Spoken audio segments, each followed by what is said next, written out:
Motor swap 2015 Ford Focus. We bought an engine from the junkyard. It had 12,000 miles on it. Everyone assumed it was good. I assumed the junkyard never started it because of the low mileage.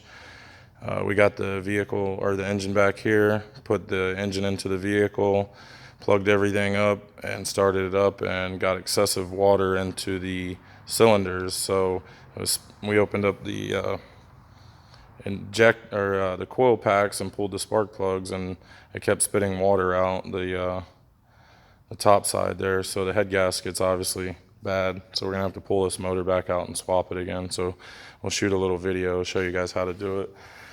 First, you're gonna want to start with taking the air box off and the battery tray, the overflow tank, and any wires that you have connected up here at the top.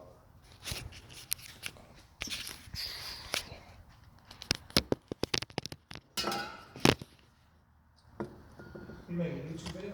Yeah. I just started making YouTube videos of like everything that I do. Yeah. Because they pay you for those videos. Who does? YouTube does. Oh. Well, they used to pay you a lot more money than they do now, but basically you get views, which attracts people to look at it, and then they sell advertising on that video, and then you get a little bit of that money. So How much have you made? I haven't made anything yet. The most views I have on I have like 30 videos on YouTube. The most views I have is like 785 views for a tire change on a Porsche.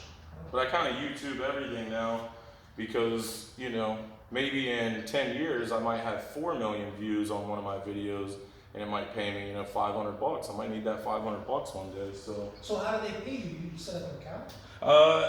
I think once I really don't know. There is a thing where you can read about it, which I haven't done yet because I know that I'm not in that category yet. Right. But I think, you know, once you get so many views, then they contact you and they say, hey, we noticed that you're doing well, and we'd like to get you some commercials and things like that. That's interesting. Yeah. So like, I was thinking about doing a car show. When I was a kid, I used to watch a lot of car shows, and they only came on Saturday and Sunday back when I was a kid. Yeah. You know, but I thought about making a show on YouTube about like other people's garages and things like that. Right. Like we could just come over to a guy like you, to your garage, and we could check out all your cool cars and listen to your stories about cars and things like that. And that's interesting to people. And for a lot of people, YouTube has taken over their television. They don't pay for cable anymore. You know, people don't want to pay for cable. You have Chris YouTube. don't pay for cable. Right. I You don't watch pay for YouTube cable show. anymore either. I'd much rather watch YouTube nowadays than to watch, you know, cable. At least on YouTube, if I get bored with something that I'm watching, I can just go to something else. I don't have to continue to watch it like on TV. Yeah, that's true.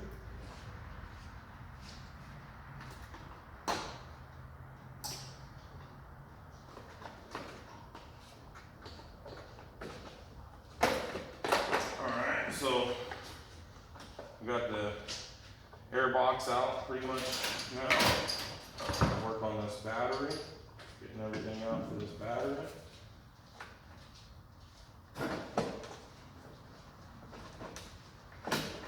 Yeah, I should.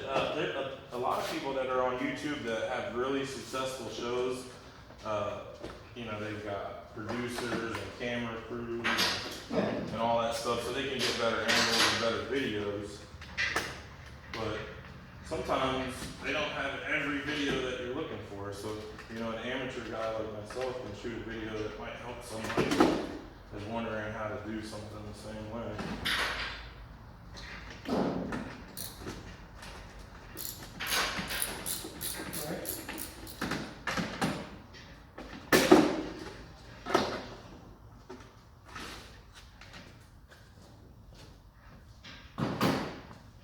shit, I guarantee with the stuff that you do, if you make videos like about the Bricklin and about the GTX and the Roadrunners, Yeah.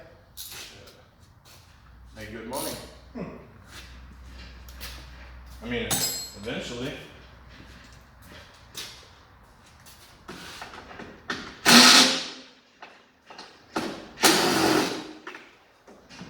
There's 3 bolts that hold this battery tray down. 2 on what I would call the passenger side of the box, and 1 in the hole in the back. Once you get those out, the whole box will come out. I have that box out of the way.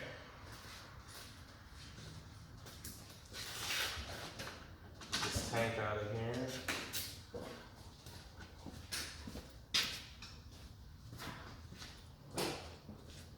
Yeah, I even shoot videos about my medication that I inject. Really? Yeah, people are curious, you know. I'm curious about it before I did it. So Yeah. I shoot videos injecting myself. That video of me getting shot in the hand at the doctor. I don't know if you ever saw that one, but How many people watch that? I think it's like 200 or 78, something like that. It might be like 78 people right now. And they leave comments? I haven't had any comments yet. Huh. Oh wait, I did have a comment. A guy asked me how much Cosentex cost, and it's $2,500 a pin. And you got to take 2 pins a week, so it's like cash price with no insurance. It costs you $5,000 a week in medication. Is it helping? Oh yeah, it pretty much cured me of psoriasis. Wow. Mhm. And how many, you have to do it every week? I think you have to do it for the rest of your life. I've How only can you afford done that, Kurt? 5 shots. Cause you do like 5 shots and then you lay off for a while. Like my last injection was a couple weeks ago, and then now I have no medication to inject. I go back to the doctor February 11th or the 13th, one of those days, and then they're gonna give me more, and then I start the second round of injections. I guess they call them booster injections, because when I'm injecting it, it's a higher dosage than what it will be soon. How can you afford that? I don't. Roadside guy. I'm helping.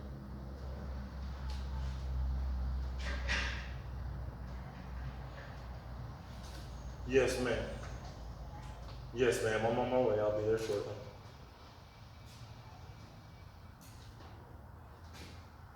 I'm about 35 to 40 minutes away.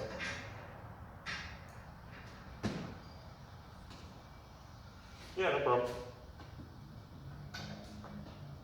Yeah, stay up in the pool apartment and out of the sun. As soon as I get close, I'll give you a call.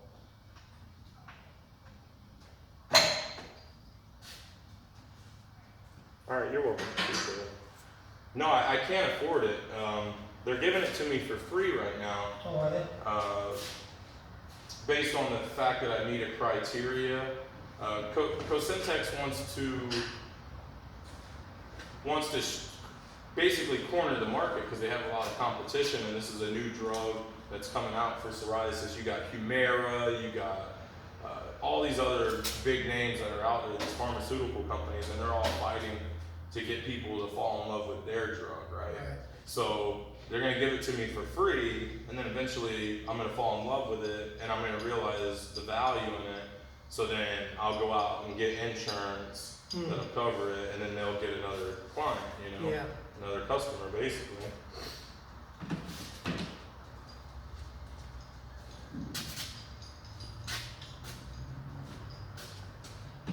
Yeah.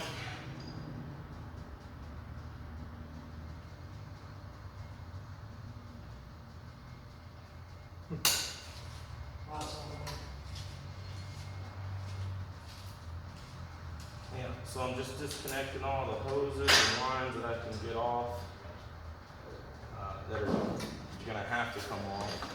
I know you guys can't see the view from over there, but right now I'm just getting the hose off of there. I don't know what's gonna be up top right up there. I guess we can get these but I don't think I want to tackle that yet. Got these coolant lines, get these out of the way.